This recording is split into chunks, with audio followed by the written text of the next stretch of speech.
Good evening, ladies and gentlemen, and dear audience.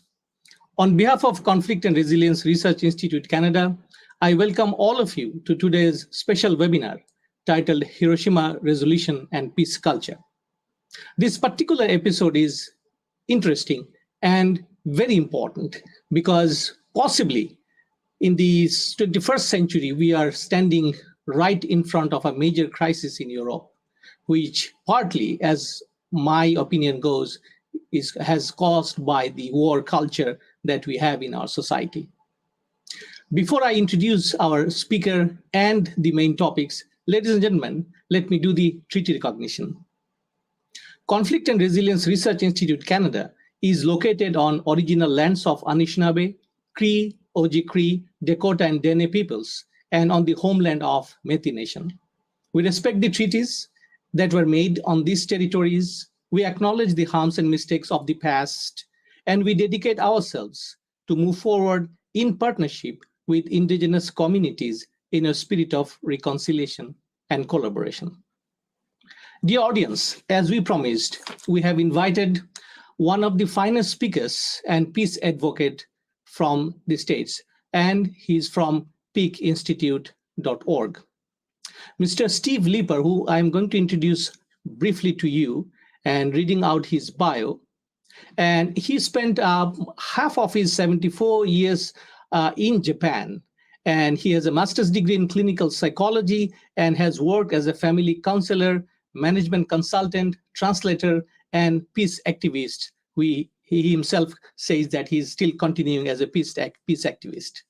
He believes until he encounters facts to the contrary that he has translated, edited, or interpreted more bomb survivor stories than anyone in the world except his wife.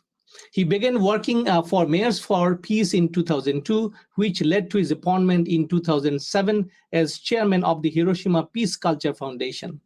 He stepped down in 2013 and currently is a visiting professor at Hiroshima Jogakuin University and Nagasaki University. He is co-founder of Peace Culture Village in Hiroshima and PIEC Institute in Montclair, New Jersey, Detroit, Michigan, and Atlanta, Georgia. His publications include Hiroshima Resolution, which is bilingual, Nihon ga Sekai o Suku, Japanese, Hiroshima o Sutasatai, America Jin, and Kakujeki Haijetsu e no Michi, Japanese, and Peace Culture and Divine Natural Path. I beg apology if I have mispronounced Japanese terminologies. Ladies and gentlemen, let's welcome Steve Leeper. Welcome, sir, to the studio. Thank you. Thank you very much. And you did very well with that Japanese. I'm sorry, I should have cut those out of there. They are not meant for an English-speaking audience. Thank you, sir. Ladies and gentlemen, next we have our own David G. Newman. He is a Rotarian and peace builder, very active and advocate of peace. And also he is our advisor of Conflict and Resilience Research Institute Canada. David, welcome to the studio, also to you, sir. Ladies and gentlemen, without further ado, let me talk very briefly about Steve Leeper's work, and which is fascinating, and I want we all should know a little bit before I hand over the studio for his speech. So the website that we are going to briefly share with you in the scroll, you will find it is written, and it started with Martin Luther King's fascinating word, and I quote here: "Darkness cannot drive out darkness, only light can do that. Hate cannot drive out hate, only love can do that," unquote. It's such a fascinating way to start and introduce the main ideologies and theme of PIEC Institute. And also, I would like to share very briefly what PIEC Institute and Steve Leeper's organization believe in, as they very eloquently and succinctly wrote in their website, is justice is love in action. And if I just quote some of the words there, we will push through this together as one body and soul for peace, for justice, for our community. Do not toe the line, do not mute yourself. Silence is acquiescence and passive acceptance of bigotry and state-sanctioned brutality is death. We walk hand in hand on this journey together. Know that we are not alone. We will overcome. Scream at the top of our lungs if we must, but always continue to wake up and ensure that others hear us. We must band together with one voice, one soul, and one fight. We are creating a path to unity of community and peace, unquote. Such a beautiful way of explaining peace activism. As I promised, ladies and gentlemen, and dear audience, let me welcome Steve Lepper to our discussion now. Steve, the studio is yours, and please go ahead, sir. Thank you. Okay, thank you. And thank you for reading from our mission.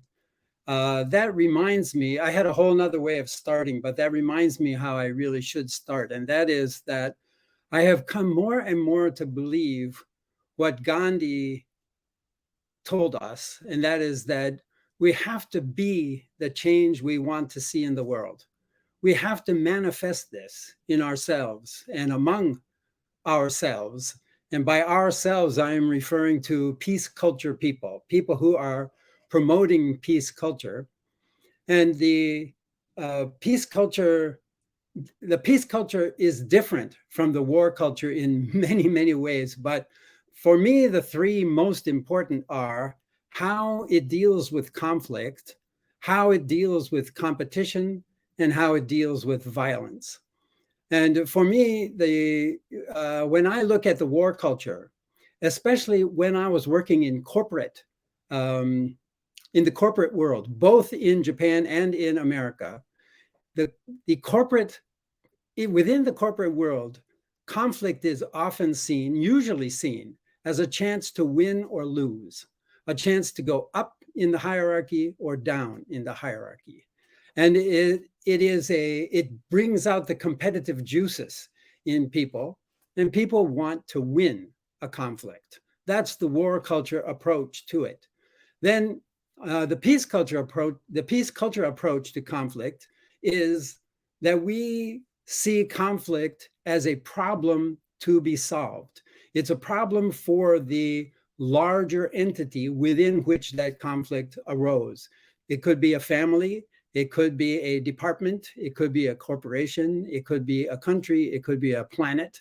But wherever it is emerging, we have to solve that problem. And solving the problem means not solving it for one subgroup at the cost or the expense of some other subgroup.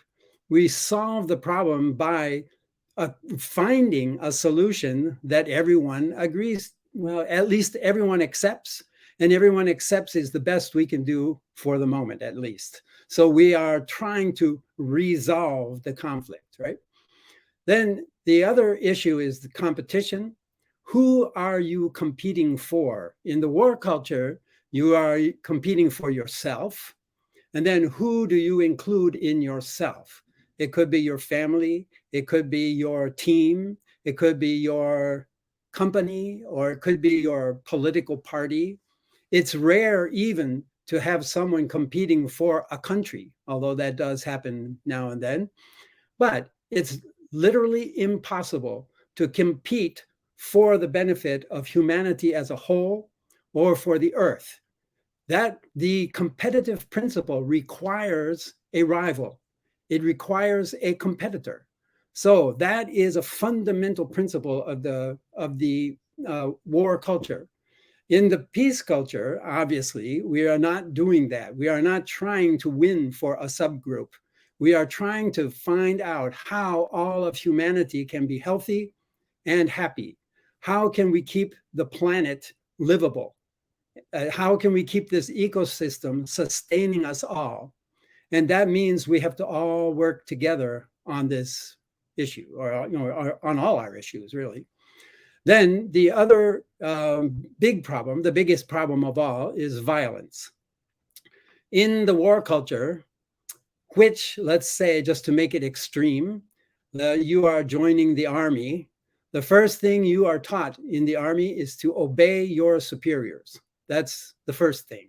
You look up the chain and you obey that way, and you go down the chain and you demand obedience that way. That is a key principle. The other principle is you kill before you are killed. You are learning there to kill before you are killed. In the peace culture, and this has been said by Gandhi and Martin Luther King and Dorothy Day, everybody, all of our sages and most of our religious leaders, the original ones, most of them are telling us it's better to die than kill. You only lie, cheat, steal, torture, and kill when you are dealing with an enemy. And Gandhi made it very clear that he had no enemies. The British were not his enemy. They were friends who needed a little help. They were friends who needed to be converted to the idea of India's independence. So, in other words, you do not lie, cheat, steal, torture, kill, do evil things to win against an enemy. That is not peace culture. That if you are accepting violence for any reason whatsoever, that is not, by definition, that is not peace culture. About peace culture, I encountered peace culture first in Hiroshima. I had prepared for it a bit. I was a family therapist. No, first, I was a conscientious objector to avoid going to Vietnam. I worked in the Wisconsin Children's Treatment Center for 4 years, and there I studied family therapy. Family therapy is basically bringing the whole family into the room and trying to resolve the conflicts that they bring to you. Then I was pirated from that to work for a company that did what our boss said was conflict resolution consulting in a corporate atmosphere, or a corporate, within a corporation. So anyway, we would go in there, and our boss would say that they will ask you for a performance evaluation system, a performance evaluation system. They will ask you for various systems. You do not give them anything until you have resolved the conflict that got them to ask you to go in there. If you give them any kind of tool before you resolve the conflict, they will not use it, or they will use it wrongly, poorly. They will use it to attack each other. Then you will make no progress. The first thing you have to do is find out why you were called in there, and then help them resolve that conflict. And then any tool you give them, they will make work.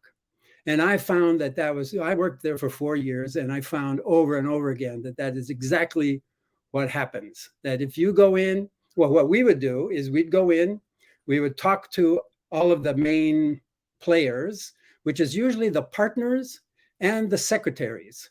My boss was very clear. You start with the secretaries. They know what's happening. They know who hates who is on whose side, and how long this has been going on. And you start there. Then you go up the chain and you get to the partners.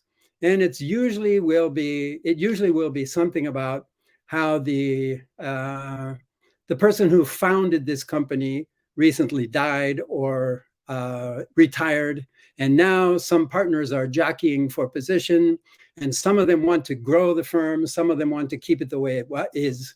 Those kind of things. That's very, very common way of, or the very common conflicts that are taking place in the corporation. So we go in, we interview everybody, we find out who's on which side, then we take them all off for a 3 or 4 day retreat into some national park or the mountains somewhere. We take them and we have them talk, and we list up on the flip chart, here are the problems that we perceived within your system, and we will be glad to help you with your performance appraisal, but first we need you to fix these conflicts. Let's resolve these conflicts. And then we would do that. And I'm going on and on about this because I think the most important thing we did in those sessions was appoint someone as the conflict resolution manager for that company. Within the corporation, having nothing to do with the chain of command, having nothing to do with a way of getting a promotion or a demotion, we pick somebody who is going to be the point person for conflicts. So if you have a conflict with somebody in this organization, you take it to Sandy, let's say. Sandy was one of my favorites. So you take it to Sandy.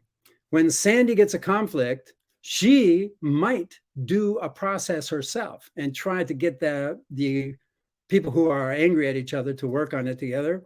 Or if she feels it's beyond her pay grade, then she calls me. And if she thinks it's beyond my pay grade, she calls my boss. And we go in there and we try to help them work on this, on the conflict. But having someone in the organization who is responsible for conflict, we found was extremely important to the good operation of that organization. We also gradually develop in the organization, we develop a commitment to resolving the conflict. That's the other main key point. In other words, we got to get them over the urge to win. We have to convince them that winning is not in the best interest of the company. The best interest of the company is to resolve the conflict, not to win. If you are in it to win, you are hurting the company. That is what we are teaching within the company. And whenever the company got to the point where it would accept that, then things went amazingly well. And there was one company that was especially just wonderful along these lines. It was a company made of 7 guys who went to high school together. They were architects and engineers. When they graduated from college, they said, we are going to work together and we are going to create a company together. And we are going to stay together and do this whole thing together. And they were already devoted to conflict resolution. And that's why they invited us to come in and help them with some of these minor conflicts that would come up. But that company, the corporation itself was full of love. You could feel it when you walk in the door. It is not an angry place. It is a warm, welcoming, smiling, loving place. And the people in there didn't leave. Almost never did anyone ever want to leave there. And a very, very low turnover is my point. And the people would not be afraid to raise issues. When the partners were arguing, secretaries would call them on it. They would have the courage to do that. And when they had the courage to do that, that made the whole system churn along. And everyone grew from this. The partners grew. The company grew. It was an extremely successful, happy company. And that company is one I keep in my mind as what we are aiming for. That was a peace culture company. And we are trying to create a peace culture planet here. And what we need to do is to get people aware of conflict and aware of the need to resolve this conflict. And it looks to me like I've already talked more than the agreed upon 15 minutes, but I would like to say one more thing. Can I have like 2 or 3 more minutes? Because the point I want to make is that we live in a pursuit of power paradigm. The whole society that we live in depends on first, obtain the power. Then once you have attained the power, you do something good with it. Right? That's the point. But first, you have to have the money, you have to have the rank, you have to have the votes. If you get those things, which are the power to do things, then you can inflict your solution onto everybody else. So we are going for 51 votes out of 100, or we are going for enough money to buy everyone around you. And to buy the politicians or to buy the companies that you want them to do your bidding. So you have to have the power. Once you have the power, you inflict your solution. And I believe that we have to change that paradigm. We have to switch from the pursuit of power paradigm to a pursuit or to a problem-solving paradigm. In other words, we don't try to win, we try to resolve the conflicts. Okay, that I think I've already talked longer than I was supposed to talk, but anyway, let's start there and see where we go.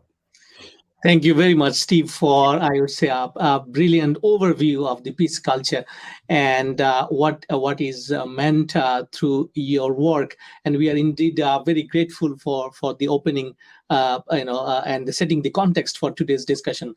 Ladies and gentlemen, as I promised earlier, let me bring David G. Newman to the discussion.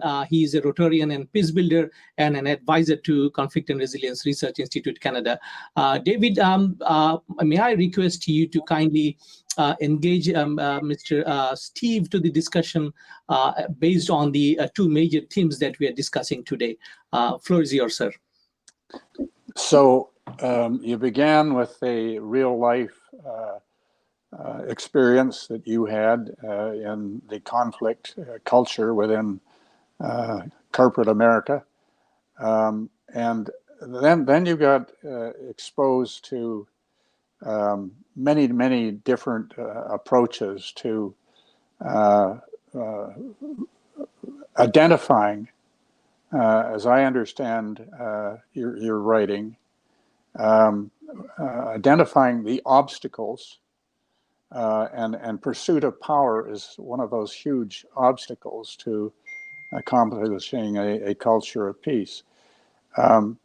Let's just move from your office experience into your mediator experience in dealing with the existential threat and risk of nuclear weapons and climate change, and look at our democratic system, which we can see being challenged recently in Canada. It has challenged the United States.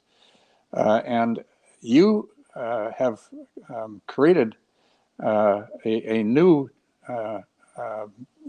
adjective to accompany a political party, and you call it a resolutionary party.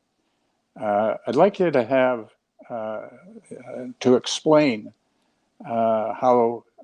what this is, and secondly, how you think that this might overcome an obstacle to effective democracy that is an impediment to a culture of peace in our communities and in our states and provinces and nations and globally. Thank you. Thank you. Thank you very much for that exactly perfect question. I'm grateful for that.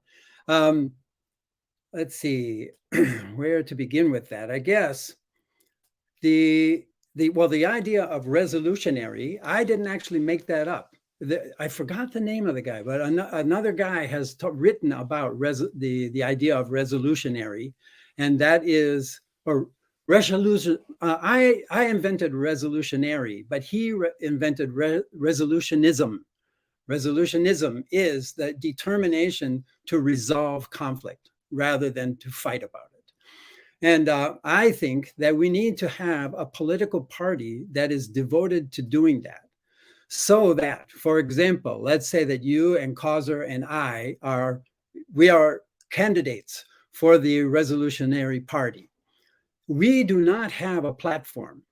We do not promise to do anything except to provide or to call all of the stakeholders to the table and have them decide what to do about X or Y, so that the process is the government, or the government. I call it government as process rather than government as power or government as policy. Government as process. So the elected officials should not be the deciders, as George W. Bush claimed that he was. I'm the decider, he said. No, elected officials should not be deciders. They should be organizers of processes through which the stakeholders make the decisions and come up with the best that we can do at the time in the pursuit of truth and the greatest good for the greatest number.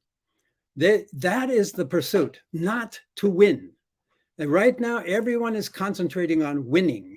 And Kauser made mention of the Ukraine situation. This is a very clear situation in which various people are trying to win something there. They are trying to get things to happen the way they want them to happen. They are not trying to come up with a solution that is good for everyone. If they were doing that, they would not be killing people and rubblizing their houses. So what we need is a government that is devoted to coming to resolution.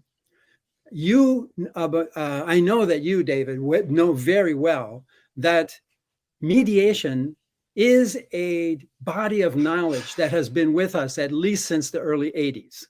I went to the first national conflict resolution conference in Georgia, it turns, the University of Georgia. Dean Rusk held this conference.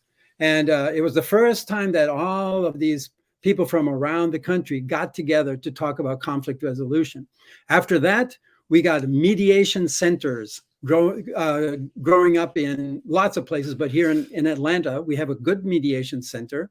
Alternatives to litigation we have going on. There's a lot restorative justice. These things are happening.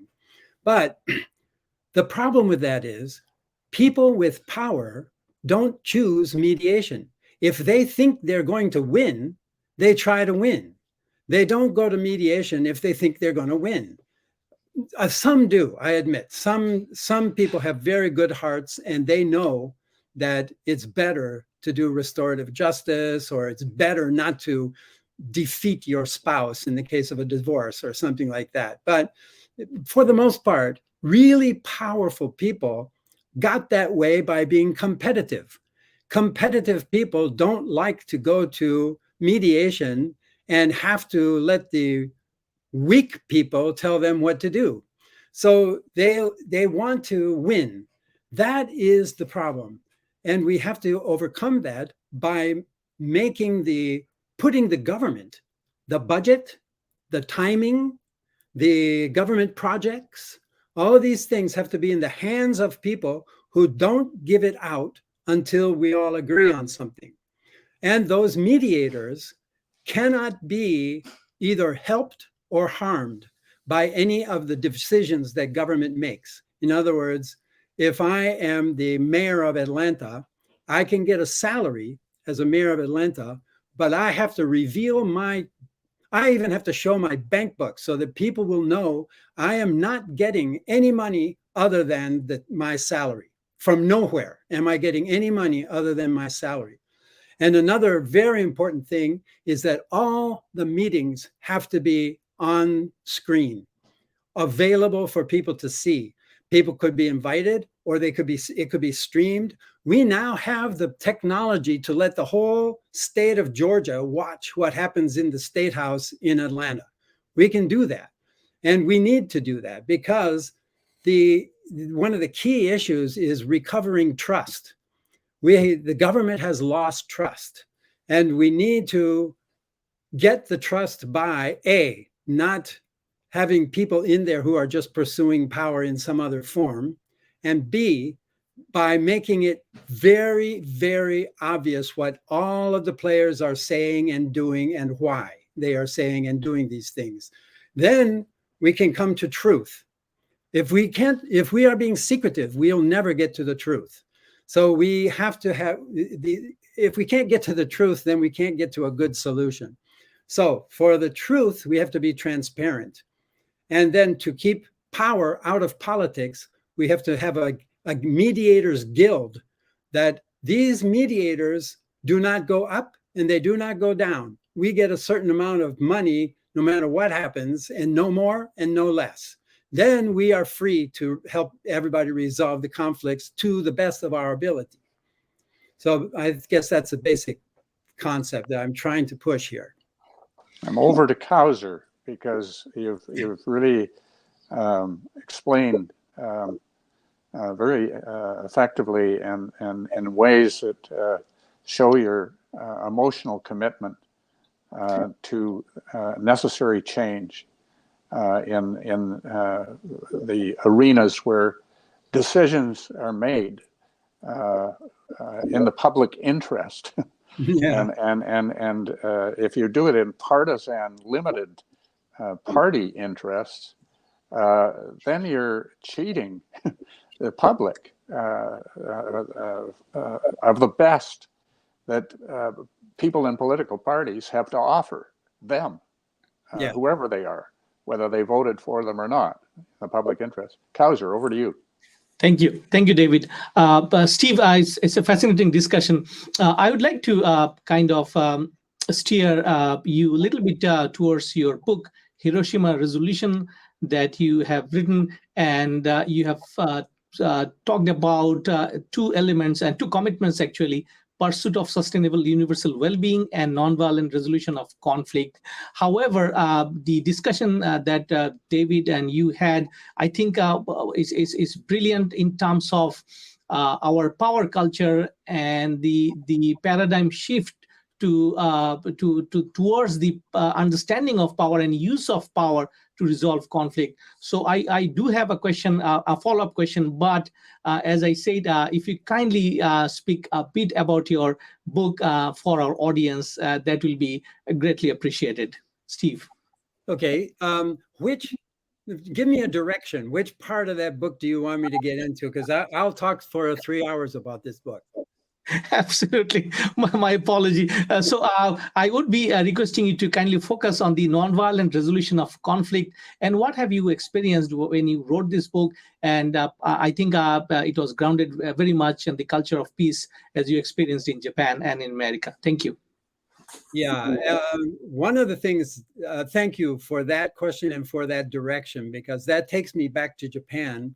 And I have to say that even though I studied family therapy and conflict resolution in America, I had no idea what I was talking about until I spent a long time in Japan and watched it by being a member of a Japanese company for 12 years and by being on the board of 2 or 3 different Japanese NGOs or MPOs, nonprofit organizations.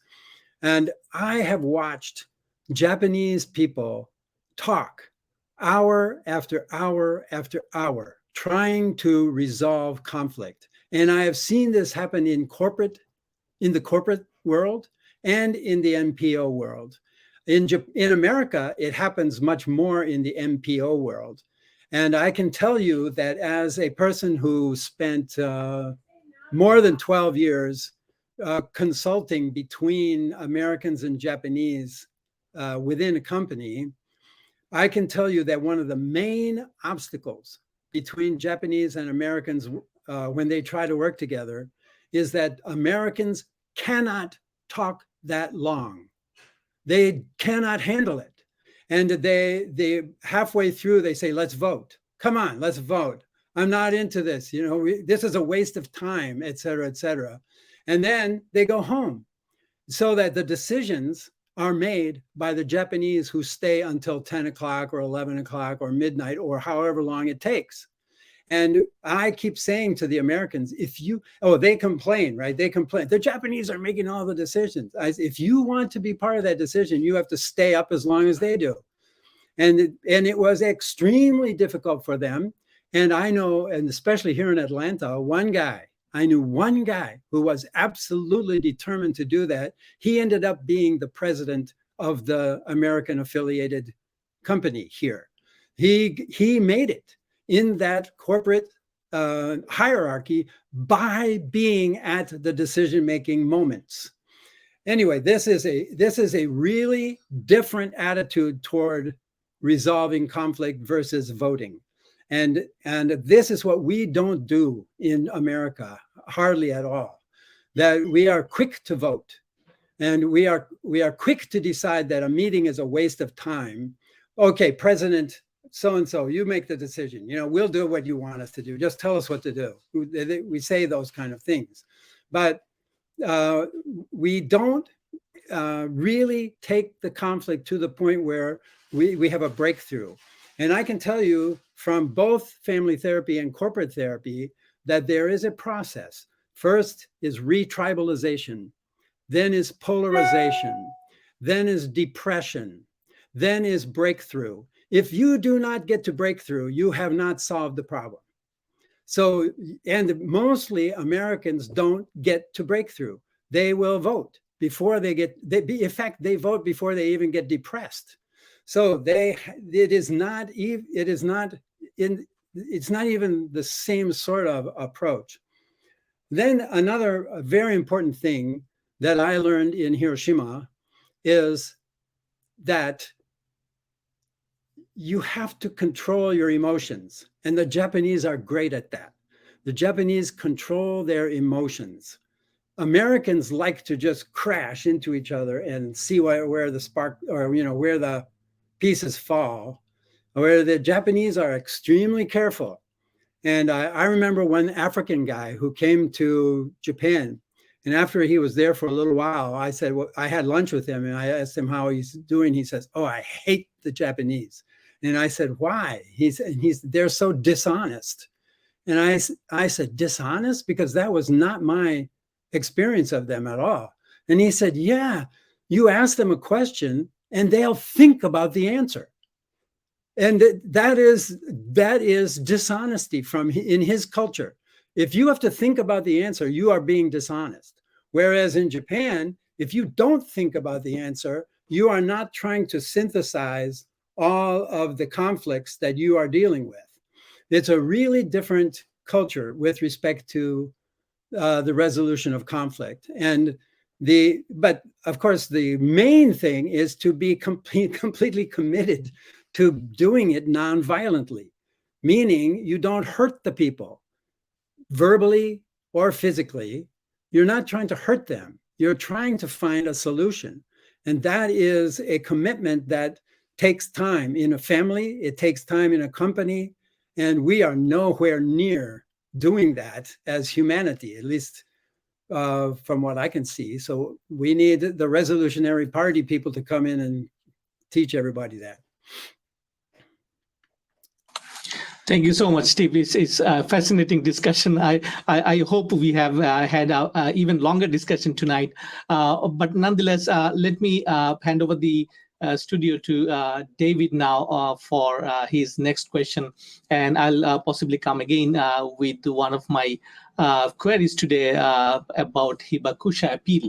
So let's go to David now and we'll take it from there. David, floor is yours, sir. Yeah, just to throw in a word that you haven't used. You're very cautious at the beginning in not using the word getting to an agreement. An agreement wasn't the word, but you said what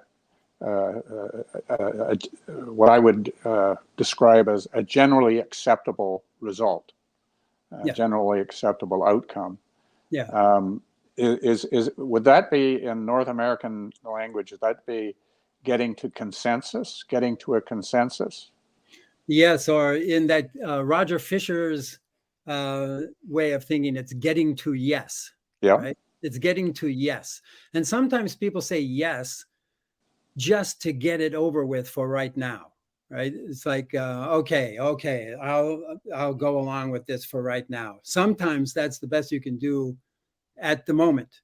But if you are there and you haven't really gotten to the breakthrough, then you will be back again to see those people another time. But if in the American non-profit organization world that I have observed, a lot of times, well, many companies, not companies, many groups, organizations are sincerely trying for consensus. They really are.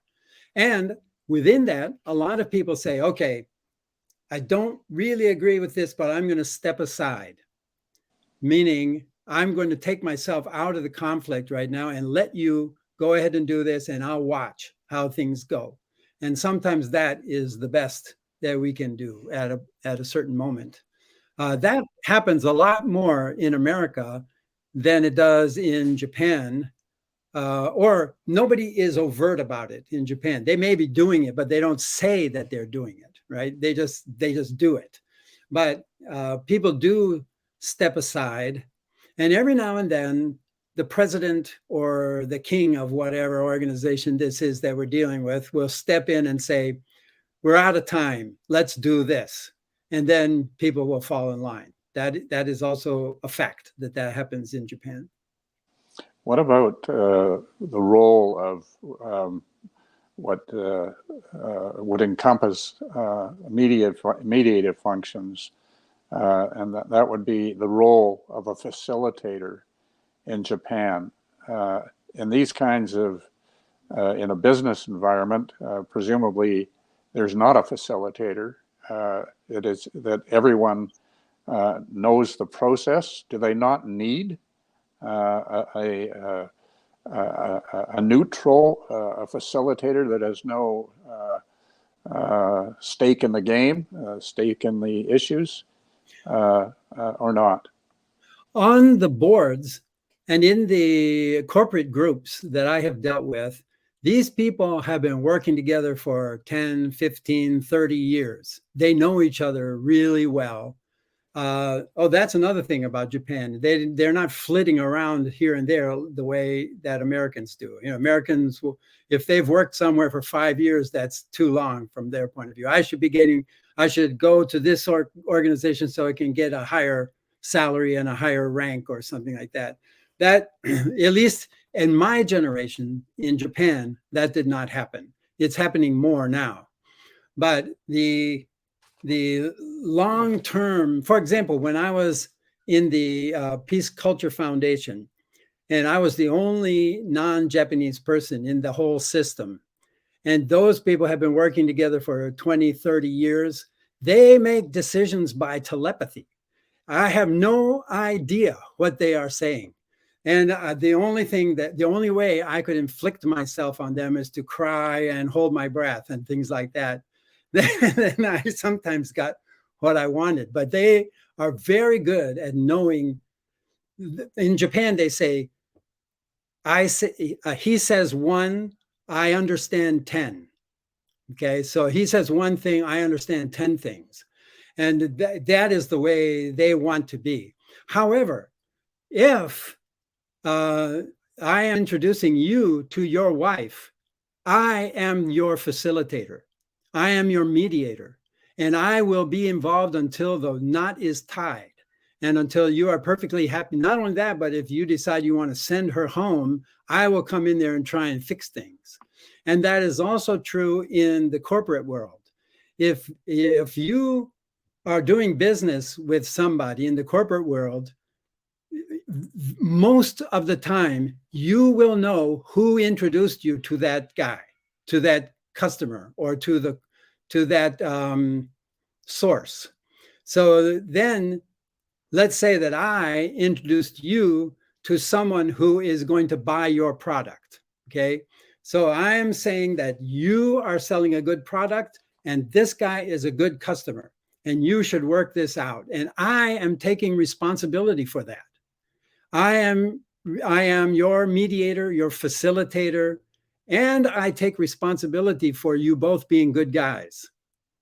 And that is one of the reasons that Japanese society is so peaceful, is because they have mediators like that everywhere, all through the business world.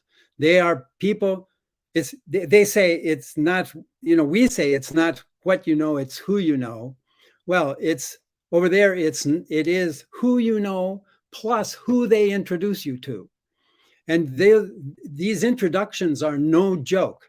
If you introduce somebody to somebody else and that goes bad, and one of them, you introduce some horrible person to your friend will be plenty pissed off at you for doing that. Really. I have had that problem a couple of times when I was too quick to introduce somebody to somebody.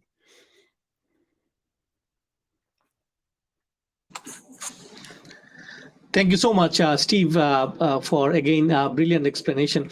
So, as I kind of alluded a little earlier, I would like you to kindly comment on the Hibakusha appeal and why it is relevant now. It is there in the website, I understand, but for our greater audience, if you kindly speak a bit about the idea. Thank you. Well, the original idea was a campaign that was going to go from 2016 to 2020. And that campaign did go, and they raised almost 20 million signatures on that. I personally consider that a failure. 20 million signatures is not enough to get the attention of the people who need to attend to this. And I was always pushing on various groups to cooperate more. And this is where we have to be the change we want to see in the world, what Gandhi said, that peace groups do not cooperate for the most part. Very often, well, okay, when I became the chairman of the Peace Culture Foundation, there were over 300 peace groups in Hiroshima. And they're all like 10 people or 20 people. So I tried to organize them all into some one campaign. I tried to do that. I ended up getting about 10 of them into one campaign. All the rest of them, they were interested in saying what they're doing. They're not interested in listening to anyone else or coming up with a joint activity. And to be fair to them, they're busy. They're working real hard to raise the funds and do what is necessary to do what they're trying to do. And, they don't know that this new campaign that Steve is trying to organize is going to go anywhere. So they don't do it. But to me, this is the problem that we face. We want America, Russia, and China to cooperate to save the planet. And we can't cooperate enough to convince the world that this should happen. And by we, I'm talking about the thousands, tens of thousands of small organizations and the millions of people who are trying to achieve a healthy planet, universal health and well-being, right? Lots of people are working on this, but we are all working in our little silos and with our own little friends, and we come up with fabulous campaigns that 100 people find out about. Even at the UN, we have all these people who are really doing great work in and around the UN, and no one hears about it. And I can go into Hiroshima right now. I can go to Hiroshima. I can stop 10 people on the street, and 8 of them will never have heard of the Treaty on the Prohibition of Nuclear Weapons. This is Hiroshima that we're talking about. If I go to Tokyo, it'll be 9 out of 10, or maybe even 9.5 out of 10. They will not know, they will not have heard of the TPNW, right? And this is Japan, where if I go to New York and I say, well, actually, right around the UN, there'll be a lot of people who heard. But if I go to New Jersey and ask people, well, hey, what do you think of the Treaty on the Prohibition of Nuclear Weapons? They will either not know or they will be down on it. They won't like it. We are not getting the message across. And I believe that that's because we are not spending enough money, and that's because we're not cooperating enough. The landmine ban in the late 1990s, the campaign for abolishing landmines went outside the UN and began campaigning, and they quickly got about 550 or 590 NGO partners. They had countries, who are participating. For the last 4 years, they were spending $2 to $3 million a year having Princess Diana on TV every night with some kid with a lost arm and a lost leg, and they're talking about how bad landmines are. This is how you raise consciousness, and we are not doing that. Nuclear weapons would be the easiest thing in the world to scare people about, right? To make people angry and to make people never vote for anyone who's in favor of nuclear weapons. They are an enemy of humanity. They're trying to get me killed. We should not be listening to those people. And that is an easy case to make. Not only that, nuclear weapons is the easiest global problem we face. 9 countries could solve this problem in a week or 2 if they put their minds to it. And we have to make them put their minds to it. And at this point, barring the sudden emergence of the Resolutionary Party, we have to do it with a massive PR media campaign that actually gets human consciousness raised on this issue. The human consciousness was raised on the issue of landmines by Princess Diana. We need that level of work to be done on nuclear weapons, and we are not doing it because we are fighting among ourselves. Even the people who are anti-nuclear are fighting amongst themselves. They do not cooperate. They do not raise the millions of dollars necessary. They hate the idea of hiring professional help, and they are doing, they're saying, let 100 flowers bloom, right? They're saying, well, 100 flowers are blooming and no one is seeing any of them, is my complaint. Thank you so much, Steve, for once again, a very brilliant an explanation of the culture that we have in general at the macro level. Ladies and gentlemen, we are just at the end of our session, and at this point in time, let me welcome David Newman to have his last words about the theme and Steve's work, which he follows very closely. And then I will invite our speaker, Mr. Steve, to have his last words based on the discussion, what he has spoken with us today, and especially his hopes and fears for the future. David, floor is yours. Back to you again. Thank you. Yeah, Steve, really appreciate your wisdom, which is based on such a rich, multicultural experience, and it gives it a depth and a broader perspective than so many of us in North America. I wanted to just comment that the Treaty on the Prohibition of Nuclear Weapons, of course, supported by ICANN, and ICANN is building that kind of collaboration through partners and so forth. And I'm a Rotarian. I think you're a Rotarian too, aren't you, Steve? Yes, Steve's I a am. Rotarian. Kauser Yes. is a Rotarian too. So all of us are involved in that service above self, local to global network movement. And we're trying to motivate the people that are on the boards of Rotary International, the foundation, the operative board, and the districts around the world, the 530 plus Rotary districts representing really our entire planet, to rise up to a level of consciousness that can result in an evolutionary paradigm shift to address this threat and risk to life on our planet.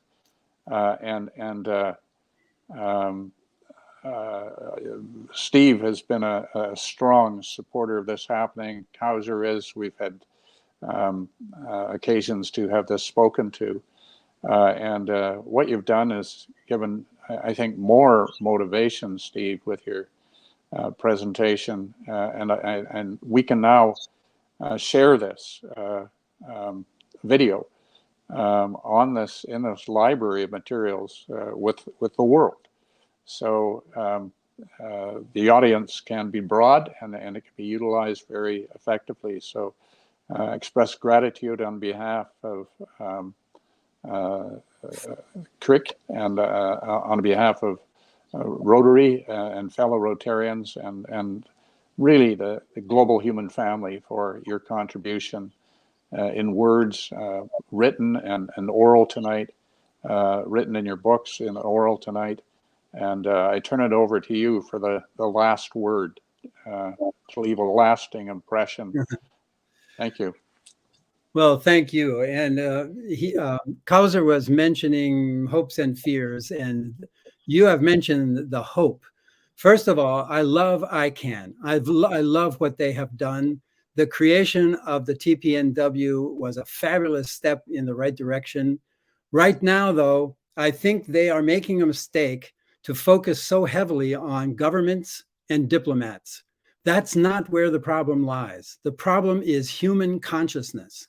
It's the peace culture versus the war culture at the grassroots level. That's where the problem lies. So I want them to do that. But if we were to move in that direction at all, Rotary could be such a huge part of that. Rotary is basically everywhere. And in Hiroshima was a part of creating Mayors for Peace. I don't know if you've heard about that, but that was the NGO that is the negotiating and campaigning arm of Hiroshima and Nagasaki. And we now have over 8,000 cities in 165 countries, right? Well, I learned from that mayors don't do anything. Mayors don't do anything unless someone in their city makes them do it. So what we need is Rotarians making their mayors do things. So we need a plan that Rotarians can get into and sell to their mayors, and then their mayors move. You know, if we had $1,000 from each of those mayors, we would have $8 million. We could run a good campaign for $8 million. But we don't have that because we don't have a plan. We really need to get together and do this huge plan. And I think Rotary has a fabulous opportunity to save the world. You know, they say, we connect the world. That's the slogan, right? The Rotarian slogan, we connect the world. We need to do that. We need to be connecting the world and then getting the world to go to their mayors and demand action on this anti-nuclear front and be not accepting this danger that we live with all the time. And if we could get some movement on nuclear weapons, that would be the human race saying, we want to cooperate to survive. If we said that, it would open the door to cooperating to survive in so many other areas. But right now, how can we cooperate if we're threatening to blow each other off the face of the earth at any moment? We are threatening like that. We have to stop that. That's the number one priority, I think. And Rotary, ICANN, Mayors for Peace, YMCA, YWCA, these are groups that want to do something. We need to figure out a way to get these groups doing it. And I still have a hope. You know, it looks like we're going in the wrong direction, you know, with the whole Ukraine thing and all. And it looks like we're on the verge of a nuclear war. I just don't think so. I think we may be on the verge of saying enough is enough. We need to make some changes here. We are in desperate straits. Let's save the planet and ourselves. And Rotary could be a big part of that. Thank you so much, Steve. Ladies and gentlemen, this is the, I would say, typically the concluding remarks from our side. Once again, let me start by thanking and expressing our gratitude to Mr. Steve Lepper to be with us, and Mr. David G. Newman for their wonderful contribution to, I would say, a very enlightened discussion today about peace culture and what we should be worried about in 2022 and beyond. Ladies and gentlemen, also I would like to state that we have heard Steve Lepper's discussion for the past 1 hour or so, and he kind of touched upon very interesting ideas. For example, the power culture and the paradigm idea and shift in our understanding of attitude towards competition and resolving conflict within the workplace and beyond. Later on, we also discussed about the existential threat of nuclear weapons. And on this point, let me also reiterate that one thing as humanity, what we face with regards to our existential threat is nuclear weapon. There is no controversy, there is no confusion about that statement. And we have heard how various organizations are working towards abolishing the nuclear threat in the world. And also we have discussed about Rotary's contribution. And as a Rotarian myself, David G. Newman, as my mentor here, we are very proud to be a member of this group, and we always would like to contribute to the world peace as it comes. In conclusion, let me also touch upon a bit of Gandhiji's principle, and Mr. Steve mentioned a number of times about Gandhiji's teaching of ahimsa, especially. So many of you are aware of Gandhiji's work, his theories, and most importantly, his practices. Let me quote a bit of his idea about nonviolence, which we spoke quite a bit in this evening.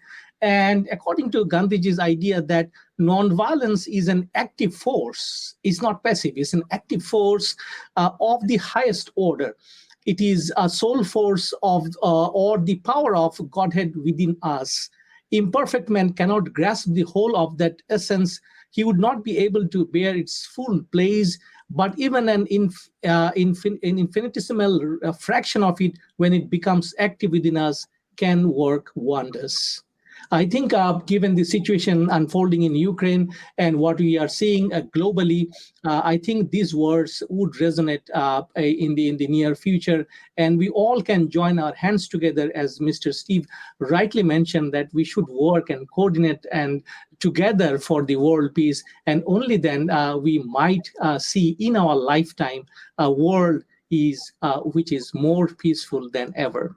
With these words, let me conclude the session. Thank you so much for being with us for last 1 hour. Stay well, stay safe, and let's join our hands together to end war globally. Goodbye and good night, Miigwech. Good night.